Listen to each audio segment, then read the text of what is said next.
بسم اللہ الرحمن الرحیم۔ ہمارے چینل میں خوش آمدید۔ وہ بولی، میں فرسٹ فلور فلیٹ نمبر 103 میں رہتی ہوں۔ رمیسا کے خاموش ہوتے ہی شاید مالا کو اپنی غلطی کا احساس ہو گیا، اس لیے وہ پلٹ کر اس کی جانب آتے ہوئے آہستہ سے بولی۔ اسی ٹائم آسمان پر زور سے بجلی چمکی، ساتھ ہی بادل کے گڑگڑانے کی آواز جیسے ہی مالا نے سنی وہ بچوں کی طرح گھبرا گئی۔ رمیسا نے دیکھا خوف سے اس کی رنگت زرد پڑ گئی تھی۔ وہ بولی، مجھے بارش بالکل اچھی نہیں لگتی۔ مجھے ڈر لگتا ہے بارش میں بھیگنے سے۔ ایسے محسوس ہوتا ہے جیسے میرا سارا جسم جل رہا ہے۔ پانی کی بوندیں مجھے آگ کی طرح محسوس ہوتی ہیں۔ آپ کو پتہ ہے آگ میں جلنا کتنا خوفناک ہوتا ہے؟ اس کا تصور ہی میرے سارے جسم میں کپ کپی طاری کر دیتا ہے۔ آج پہلی بار رمیسا نے اس کو اتنا بولتے سنا تھا، مگر وہ کیا کہی جا رہی تھی رمیسا بالکل سمجھ نہ پائی۔ اس کی زبان سے نکلنے والے بے ربط جملے، کبھی کبھی تو رمیسا کو ایسا محسوس ہوتا جیسے وہ پاگل ہے۔ جیتے جی خود کو آگ میں جلتے دیکھنا، خوبصورت جسم کا آگ کی شعلوں کی نظر ہو جانا کبھی دیکھا ہے آپ نے؟ اسی پل بادل ایک بار پھر سے گرجے۔ مالا اس کا جواب سنے بغیر سیڑھیوں کی جانب بھاگی، جبکہ پیچھے کھڑی رمیسا میں اتنی ہمت نہ ہوئی کہ آواز دے کر وہ مالا کو روک سکے۔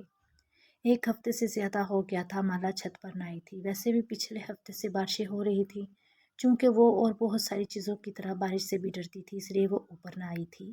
مگر اب 2 دن سے بارش بالکل ختم ہو گئی تھی، پھر بھی وہ اوپر نہ آئی۔ جب شام میں نوید کے ساتھ باہر جاتے ہوئے اس نے بے اختیار رک کر فلیٹ نمبر 103 پر نظر ڈالی، جہاں بڑا سا تالا اندھیرے میں بھی نظر آ رہا تھا۔ اس کا مطلب یہ ہوا کہ وہ کہیں گئی ہوئی ہے۔ یہ سوچ کر وہ نیچے اتر گئی اور پھر گاڑی میں بیٹھتے ہوئے اس نے پہلی بار نوید سے مالا کا ذکر کیا۔ کیا وہ لڑکی ہندو ہے؟ کیونکہ نام سے تو ایسا ہی لگ رہا ہے۔ پتہ نہیں، میں نے کبھی پوچھا نہیں، مگر شاید وہ فلیٹ نمبر 103 میں رہتی ہے۔ وہ کافی دنوں سے اوپر نہیں آئی۔ Flat number 103؟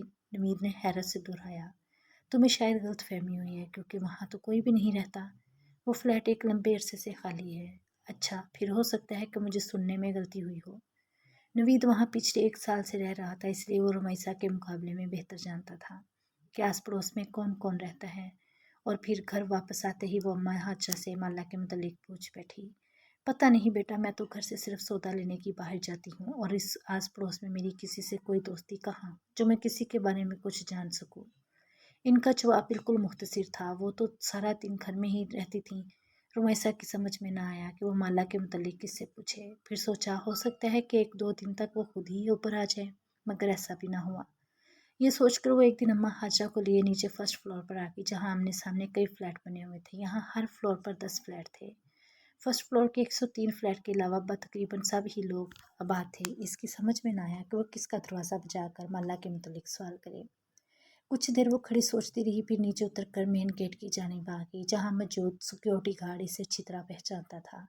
جیسے ہی رمیسا اس کے ساتھ جا کھڑی ہوئی، وہ جلدی سے اٹھتا ہوا بولا، السلام علیکم باجی، خیریت ہے؟ وہ بولی، دراصل مجھے ایک لڑکی کے بارے میں جاننا ہے۔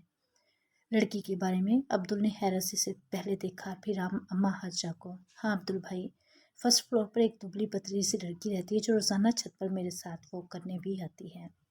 مگر وہ کافی دنوں سے نہیں آ رہی۔ عبدل نے پوچھا، کیا آپ کا نام جانتی ہیں؟ اس کا نام مالا ہے، گوری سی ہے، بہت لمبے بال ہیں۔ بہت لمبے بالوں والی لڑکی تو میں نے یہاں کبھی بھی نہیں دیکھی۔ ہاں، فیصل صاحب کی بیٹی ہے، فلیٹ نمبر 107 میں۔ نام تو مجھے اس کا نہیں پتا، لیکن بال کافی لمبے ہیں۔ ایک دفعہ ایسے ہی میری نظر پڑ گئی تھی۔ آپ وہاں جا کر پوچھ لیں، شاید وہ آپ کی مشکل حل کر دے۔ عبدل کی بات سنتے ہی وہ وہاں نہیں رکی، بلکہ تیز تیز چلتی فرسٹ فلور فلیٹ نمبر 107 کے سامنے آ کھڑی ہوئی اور بنا سوچے سمجھے بیل پر ہاتھ رکھ دیا۔ کون؟ دوسری طرف دروازہ کھول کر باہر آنے والی ایک 40 سے 45 سالہ عورت تھی، جو رمیسا کو اپنے سامنے دیکھ کر تھوڑا سا حیران ہوئی۔ السلام علیکم جی، میں مسز نوید ہوں، اسی بلڈنگ کے 3rd فلور پر میری رہائش ہے۔